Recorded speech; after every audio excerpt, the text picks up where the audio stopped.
فقیہ بھی ایسا نہیں جس کا یہ نظریہ ہو کہ آل محمد کا نام نماز میں لے تو نماز باطل ہو جاتی ہے۔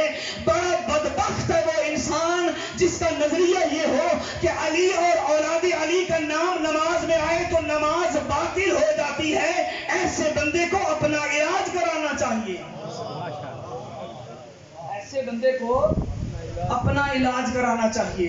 اور یقین جانیے میری عادت ہے، میں ہر نماز صبح میں 12 اماموں کی امامت اور ولایت کا اقرار کرتا ہوں، اور تعلیم دیا ہے اہل بیت نے خود کہ کیسے اقرار کرو۔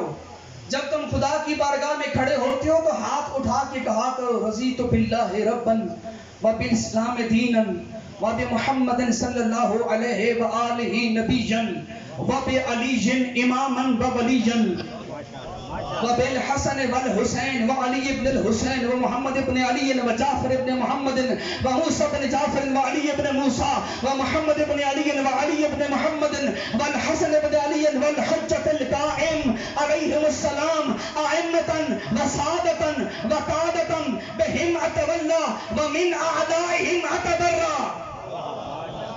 میرے اللہ میں تیرے سامنے ہاتھ اٹھا کے اقرار کر رہا ہوں قنوت کے اندر، میں تیرے رب ہونے پہ راضی، میں پیغمبر کے رسول ہونے پہ راضی، میں اسلام کے دین ہونے پہ راضی، میں علی سے لے کر مہدی تک ہر امام کے امام ولی قائد رہنما ہونے پہ راضی۔ جو ان سے محبت کرے میں اس سے محبت پہ راضی، اور جو ان سے دشمنی کرے میں اس پہ تبرہ پہ راضی۔ کسی فقیر نے منع نہیں کیا۔ اگر دشمنی ذکر علی سے ہوتی تو کبھی بھی اجازت نہ دیتے۔ آپ رکوع میں پڑھو یہ دعا آپ کی مرضی، آپ سجدے میں 12 اماموں کے نام لو آپ کی مرضی، محمد کے نام لیے جا سکتے ہیں، اسی بات پہ ہی اکٹھے ہو جاؤ، ضد چھوڑ دو۔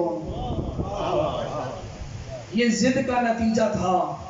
یہ بزرگ گواہی دیں گے، جن علاقوں میں ایک نماز ہوتی تھی، ایک جمعہ ہوتا تھا، ایک عید ہوتی تھی، وہاں 2 جمعے ہو رہے ہیں، 2 عیدیں ہو رہی ہیں، 2 جماعتیں ہو رہی ہیں۔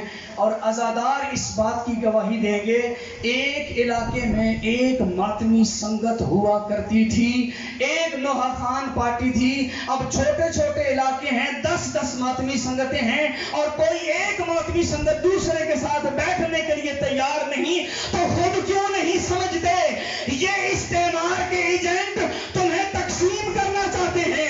اس دور میں واجب ہے ہر عزادار دوسرے عزادار کا ہاتھ تھام کے گلی بازار سے چوک کے حسین زندہ باد کا نعرہ لگائے۔ واجب ہے آج کے دور میں، نماز واجب ہے، روزہ واجب ہے، حج واجب ہے، اور ان سے بھی بڑا واجب ہے آپس میں محبت کو برقرار رکھنا۔